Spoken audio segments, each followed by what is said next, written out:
Gênesis capítulo 45. Esse capítulo é muito emocionante porque vai falar de quando José ele dar-se a conhecer a seus irmãos. Nós vimos no capítulo anterior que José tinha chamado eles por conta que estava falando que eles haviam roubado a taça de prata dele, né? E que estava lá na bagagem de Benjamim. E aqui eles estão sendo inquiridos por José, né? E José chega num determinado ponto que ele não pode mais se conter. E ele pede para que todos os oficiais que estão ali com ele na sala saiam. Imagina os oficiais saindo muito desconfiados, né? Pensando como nós podemos deixar José, um homem tão poderoso aqui do Egito, ficar com 11 homens estranhos vindo de outra terra. Mas José já não podia mais conter o que havia no coração dele. E quando todos os homens saíram, José caiu num choro muito alto e compulsivo, né? Um choro compulsivo. E aí o que aconteceu? Todos os egípcios ouviram, todo mundo ouviu e logo foi se contar lá para Faraó o que estava acontecendo. E eu acredito que depois que José chorou um pouco, né, porque não tinha nem fôlego para falar, ele declarou a seus irmãos: Eu sou José. Vive ainda meu pai? Eu acho que falou isso em meio, né, de soluços, da voz embargada. E os irmãos dele ficaram conturbados, perplexos e sem saber o que estava direito acontecendo, porque o próprio José falou: Eu sou José. Porque ali no Egito chamavam ele pelo nome que Faraó deu a ele. Chamavam ele daquele nome que foi dado a ele, egípcio. Então os irmãos dele não haviam falado que o irmão que não existia mais, se chamava José. Então só ele mesmo poderia saber. E aí depois ele disse aos seus irmãos, né? Ou vive ainda meu pai? Quer dizer, meu pai, olha a saudade que eu tô do meu pai. Aqui nós vamos ver que José estava com 39 anos. Ele saiu da casa do seu pai com 17 anos. Passou-se mais de 20 anos aqui, né? E aí eles perplexos, perturbados, olhando para José. Então José disse a seus irmãos: Aproximai-vos de mim, não precisa ter medo de mim. Venham, se achegam a mim, não sou mais essa autoridade para vocês. Aproximai-vos de mim. E eles se aproximaram, e ele esclareceu: Eu sou José, vosso irmão, que vendeste para o Egito. Que coisa maravilhosa, né? E olha que José fala: para ele chegar a esse reconhecimento, precisou de um processo, precisou de arrependimento, precisou ver a mão do Senhor em tudo. Muitas vezes, quando nós estamos passando por uma situação difícil, a gente não consegue ver propósito naquilo, né? Agora, a gente que está vendo a história de José do lado de fora, né? E também vendo o desfecho, a gente vê propósito. Então, eu creio que tudo que cada uma de nós estamos passando, saiba, tem um propósito. Agora nós podemos deixar que esse propósito aconteça com mais liberdade ou podemos dificultar esse propósito. Por isso, vamos nos apresentar a Deus a nossa situação e pedir que isso que está acontecendo conosco hoje, pode Deus ter liberdade de ter um caminho mais fácil, né, para Ele conduzir-nos ao nosso propósito. E aqui nós vamos ver José reconhecendo, e diz aqui no versículo 5: Mas agora não vos entristeçais, meus irmãos, nem se amedrontai, por teres me vendido aqui para o Egito, porque foi para preservar vossas vidas que Deus me enviou adiante de vós. Então, vocês fizeram isso, mas havia já o caminho de Deus traçado para isso. Então, ó, ele falou assim: já está 2 anos tendo fome, mas a fome ainda vai durar 5 anos e vai ser uma fome severa, como já está sendo. Não vai ter semeadura nem colheita.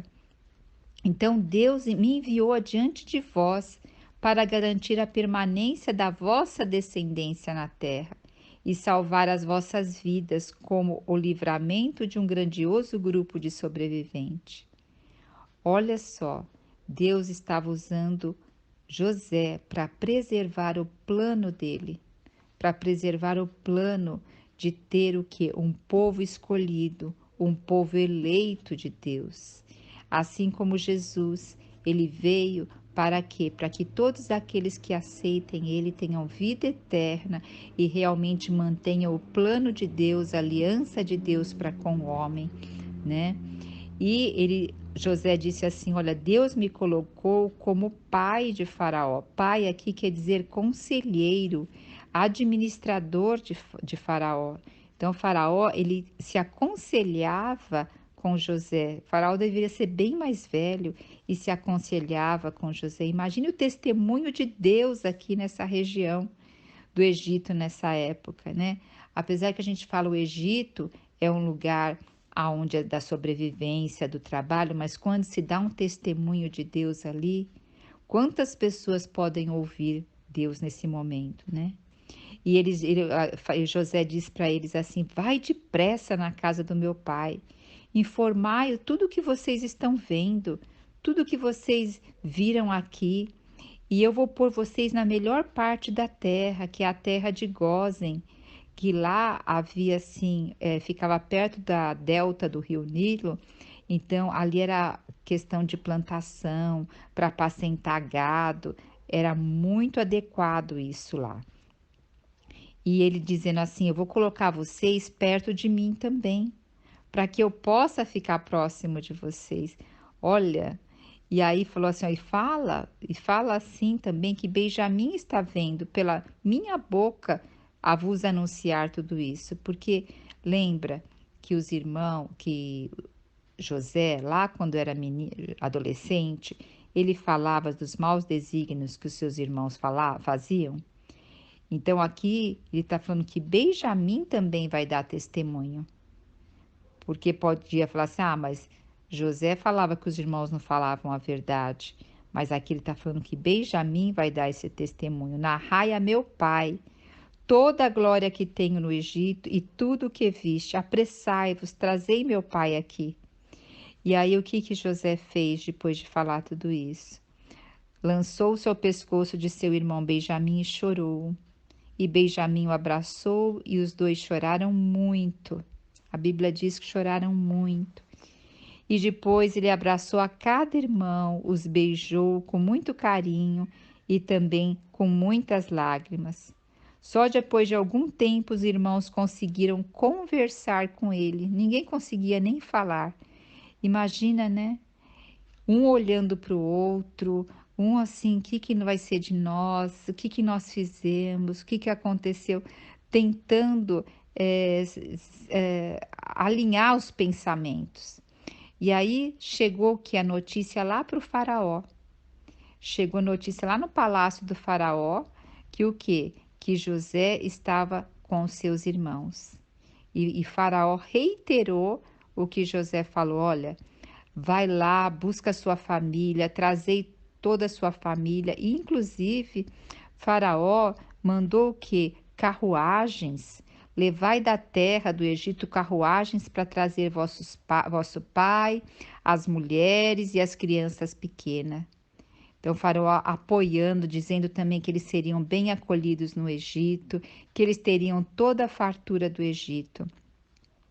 E aí eles receberam carruagens e as instruções de Faraó. E José também deu a eles o que? Roupas novas. Para Benjamim ainda deu o que? Além de mais roupas, deu peças de prata.